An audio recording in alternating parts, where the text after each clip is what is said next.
அனைவருக்கும் வணக்கம். Welcome to Kumaran துணை சேனல். இன்னைக்கு நம்ம வீடியோவில் பரணி தீபம் வீட்டில் எதற்காக ஏற்றுகிறோம், எந்த நேரத்தில் எப்படி விளக்கேற்றினால் பாவம் தீரும், என்ன பலன்கள் கிடைக்கும் என்பதை பற்றி தான் பார்க்க போகிறோம். கார்த்திகை தீப திருநாள் அன்று அதிகாலையில் திருவண்ணாமலை அருணாச்சலேஸ்வரர் கோவிலில் சிவபெருமான் சன்னதியில் ஒரு விளக்கு ஏற்றப்பட்டு பிறகு அதிலிருந்து 5 தீபங்கள் ஏற்றப்படும். பிறகு மீண்டும் அந்த 5 தீபங்களும் ஒன்றாக்கப்பட்டு ஒரே தீபமாக மாற்றப்படும். இதற்கு பரணி தீபம் என்று பெயர். ஏகன் அநேகன் என்ற பஞ்சபூத தத்துவத்தை உணர்த்துவதே பரணி தீபமாகும். கோவிலில் மட்டுமல்லாது வீடுகளிலும் திரு கார்த்திகைக்கு முந்தைய நாள் பரணி தீபம் ஏற்றப்பட வேண்டும். இதற்கு என்ன காரணம்? பரணி தீபம் ஏற்றும் முறை எப்படி வந்தது? வீட்டில் பரணி தீபம் ஏற்றுவதால் நமக்கு என்ன நன்மை கிடைக்கும்? இந்த ஆண்டு பரணி தீபம் எப்போது வருகிறது? இந்த நாளில் வீட்டில் எப்படி பரணி தீபம் ஏற்ற வேண்டும் என்பதை இங்கு தெரிந்து கொள்ளலாம். கார்த்திகை மாதமே தீபங்களுக்குரிய மாதமாகும். இந்த மாதம் முழுவதும் வீட்டு வாசலில் தீபமேற்றி வழிபடும் வழக்கம் சிலரிடம் உள்ளது. ஆனால் பெரும்பாலானோர் திருக்கார்த்திகை துவங்கி 3 நாட்கள் வீடு முழுவதும் விளக்கேற்றி வழிபடும் வழக்கத்தை கடைபிடித்து வருகிறார்கள். உண்மையில் திரு கார்த்திகைக்கு முதல் நாள் பரணி தீபம், திருக்கார்த்திகை அன்று தீபம், திருக்கார்த்திகைக்கு மறுநாள் பஞ்சராத்திர தீபம் என 3 நாட்கள் விளக்கேற்றுவதே சரியான முறையாகும். இதில் பரணி தீபம் யமதர்ம ராஜாவிற்காகவும், திரு கார்த்திகை தீபம் சிவபெருமானுக்காகவும், பஞ்சராத்திர தீபம் பெருமாளுக்காகவும் ஏற்றுகிறோம். பரணி தீபம் எதற்காக ஏற்றப்படுகிறது?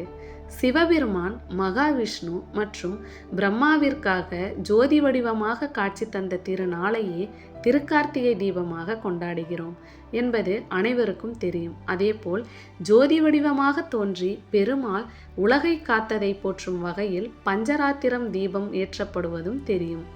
திருவண்ணாமலை அண்ணாமலையார் கோவிலில் திரு கார்த்திகை என்று அதிகாலையில் பரணி தீபம் ஏற்றுவார்கள் என்பது தெரியும். ஆனால் வீடுகளில் எதற்காக பரணி தீபம், அதுவும் யமதர்மராஜாவிற்காக ஏற்ற வேண்டும் என்ற சந்தேகம் பலருக்கும் வரும். யமன் என்றால் அனைவருக்கும் பயம்தான் வரும். அவரை எதற்காக வழிபட வேண்டும் என்று கேட்க தோன்றும். இதற்கு புராணத்தில் கதை ஒன்றும் சொல்லப்படுகிறது. நசிகேதன் என்பவரின் தந்தை யாகம் ஒன்றை நடத்துகிறார். அந்த யாகம் நடத்தும் போது தேவர்களுக்கு அவர்கள் வேண்டிய பொருட்களை தானமாக கொடுத்து வந்தார். இதை கண்டு குழப்பமடைந்த நசிகேதன் தனது தந்தையிடம் சென்று, எதற்காக இப்படி தேவர்கள் அனைவருக்கும் அவர்கள் கேட்பதையெல்லாம் கொடுத்து கொண்டிருக்கிறீர்கள்? இப்படியே கொடுத்தால் எனக்கென்று கடைசியில் என்னதான் இருக்கும்? விட்டால் யாராவது வந்து என்னை கேட்டால் என்னையும் தானமாக கொடுத்து விடுவீர்கள் போலவே என கோபமாக கேட்டுள்ளான். இதை கேட்ட அவரது தந்தை, ஆம், உண்மையும் அதுதான், உன்னையும் தானமாக கேட்டால் கொடுக்கப் போகிறேன் என்றார். இதை கேட்டு மேலும் கோபமடைந்த நசிகேதன், என்னை யாருக்கு தானமாக கொடுக்கப் போகிறீர்கள் என கேட்க அவரது தந்தையோ, யமனுக்காக தான் உன்னை தானமாக கொடுக்கிறேன் என கூறி தானமாக கொடுத்து விட்டார். தந்தை தானமாக கொடுத்ததால் உயிருடனேயே யமலோகத்திற்கு சென்றான் நசிகேதன். அங்கு மனிதர்கள் படும் துன்பங்களை கண்டு பயமும் குழப்பமும் அடைந்தான். அது பற்றி யமதர்மராஜாவிடம் பலவிதமான கேள்விகளையும் கேட்கிறான். மனிதர்கள் பூமியில்தான் பலவிதமான துன்பங்களை அடைகிறார்கள் என்றால் இங்கும் அவர்களுக்கு துன்பம்தானா என கேட்கிறான். அதற்கு பதிலளித்த யமதர்மராஜா, அவரவர் செய்த பாவங்களுக்கு ஏற்ற தண்டனை என்றார். இது போன்ற துன்பங்களில் இருந்து விடுபட என்னதான் தீர்வு என கேட்கிறான். அவனுக்கு தர்மங்களை எடுத்து சொல்கிறார் யமதர்மராஜா.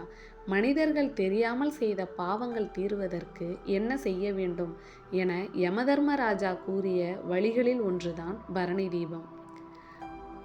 கார்த்திகை மாதத்தில் வரும் பரணி நட்சத்திரம் அன்று எவர் ஒருவர் தீபம் ஏற்றி வழிபடுகிறார்களோ அவரும் அவரது முன்னோர்கள் மற்றும் சந்ததியினர் தெரியாமல் செய்த பாவங்கள் அனைத்திலும் இருந்து விடுபட்டு யமவாதனையின்றி நலமுடன் வாழ்வார்கள் என்றார்.